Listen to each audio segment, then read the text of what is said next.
ఆర్థిక ఇబ్బందులకి కుటుంబం బలి.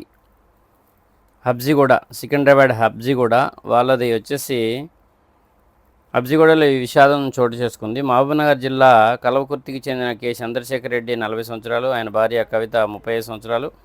వాళ్ళ ఇద్దరి పిల్లలకి విషమిచ్చి చంపేసి, శ్రీత 9th క్లాస్ అంట పాపం అమ్మాయి, 15 సంవత్సరాలు.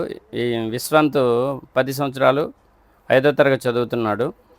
ఆర్థిక ఇబ్బందులు తాళలేక పిల్లలకి విషమిచ్చి తర్వాత వీళ్ళు వచ్చేసి ఊరేసుకొని చనిపోయారు భార్యాభర్త. చూడండి ఈ రోజుల్లో ఎలా ఉందంటే 20,000 ఆదాయం ఉంటే ఈఎంఐలు వచ్చేసి నెల నెల కట్టుబడులు 30,000కి 40,000కి పెట్టుకుంటున్నారు.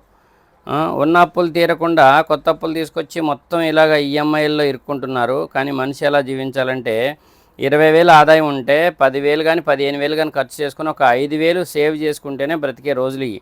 లేకుంటే రేపు ఏ ఆపద వస్తుందో ఏమో తెలియదు కదా. పిల్లలు